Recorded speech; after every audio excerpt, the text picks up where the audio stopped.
Olá, gente linda! Vamos tomar café com o nosso Deus Pai hoje? Hoje nós estamos no dia 9 de abril e o texto diz, seja filho. Então, seja filho de Deus. No livro de Lucas, capítulo 15, versículos 11 e 12, o texto diz, Jesus continuou, um homem tinha 2 filhos. O mais novo disse a seu pai, pai, quero a minha parte da herança. Assim, ele repartiu a sua propriedade entre eles. Vamos tomar um café?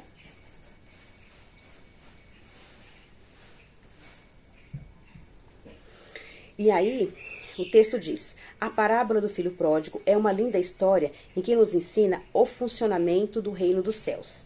Esse pai representa Deus e esses 2 filhos, tanto o que sai de casa quanto o que fica, ambos podem nos representar em certas ocasiões. Assim como eles, podemos estar perdidos, tanto longe quanto dentro de casa, quando não temos intimidade com o pai.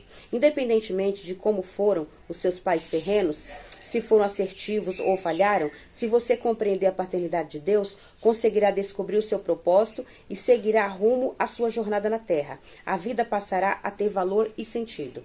Entretanto, primeiramente é preciso que você reflita acerca de quem tem dirigido a tua vida, pois todo indivíduo tem a vida dirigida por algo.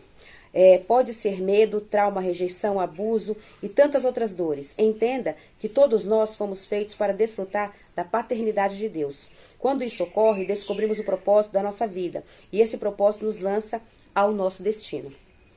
Se você não recebeu uma boa referência em casa, isso dificulta você ter um bom relacionamento com o Pai Eterno. Aliás, é possível que você não consiga chamar Deus de Pai, justamente por estar com a sua alma em frangalhos por marcas do passado. Saiba que o meu pai não fez nada para mudar a realidade. Foi preciso um passo meu, um posicionamento meu para viver uma vida nova, que é fruto de um convite para receber Jesus. Isso me possibilitou remover as dores do passado, cicatrizar as feridas da alma e viver uma vida livre de medo, reconhecendo que Deus é Pai. Aí tem uma frase do autor que diz assim, quem é filho não se limita às coisas pequenas. O devocional é o 100, a leitura bíblica é Salmos 44 e a palavra-chave é filiação.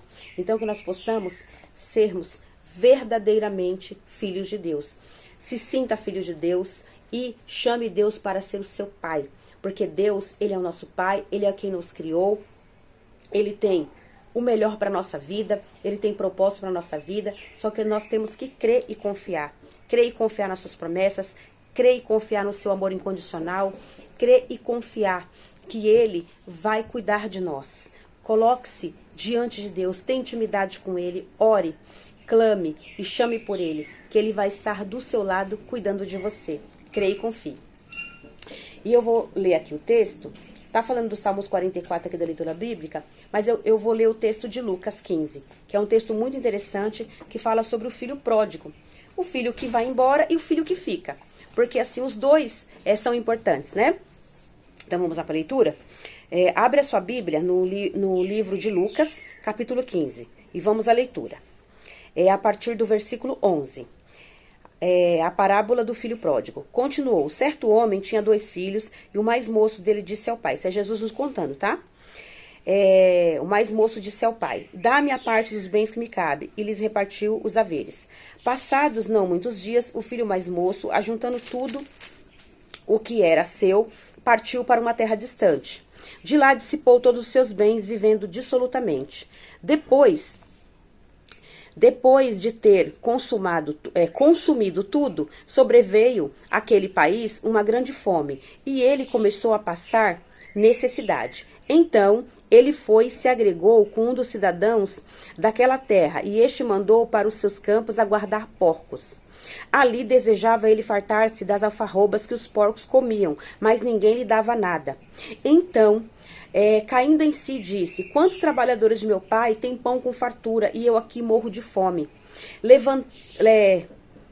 Levantar-me-ei e irei ter com meu pai, e lhe direi, pai, pequei contra o céu e diante de ti, já não sou digno de ser chamado teu filho, trata-me como um dos teus trabalhadores. E levantando-se foi para o pai.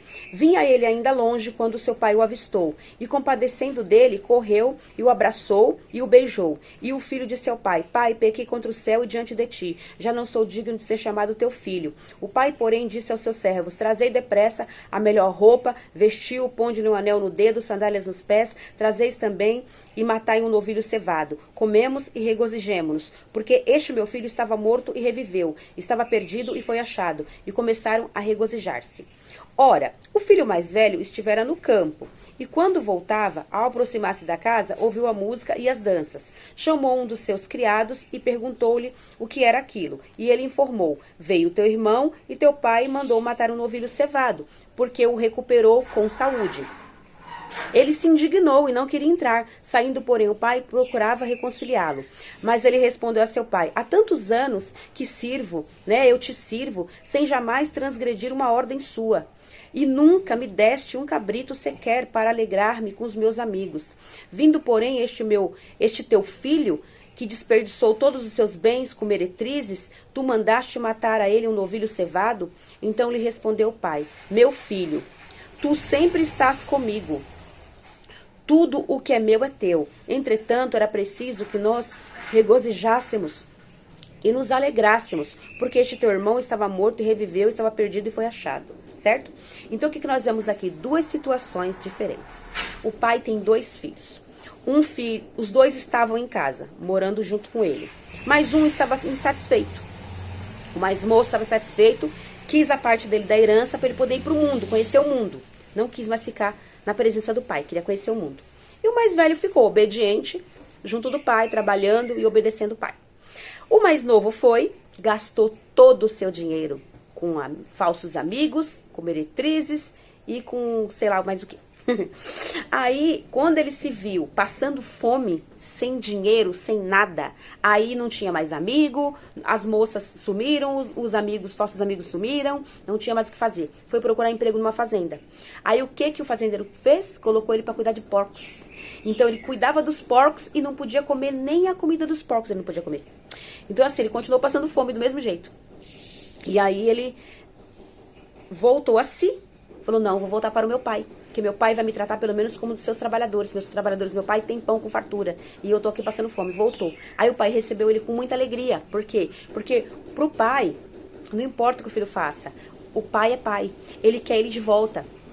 É igual a mãe, é o pai, a mãe, tanto fosse como se fosse o pai ou a mãe, quer de volta, né? O pai quer de volta, a mãe quer de volta. Então assim, aí ele voltou. Aí o mais velho que ficou em casa obediente, ficou chateado, ficou bravo com o irmão. Ele falou assim: puxa vida, eu fiquei aqui, obedeci, fiz tudo, fiquei com você, te ajudei e eu não tive festa. Mas porque ele não pediu, porque se ele tivesse pedido, o pai tinha dado para ele também condições dele ter uma festa. Então o que a gente pode tirar dessa lição? Vamos obedecer ao pai, vamos ficar junto do pai, porque com o pai a gente tem tudo o que a gente precisa.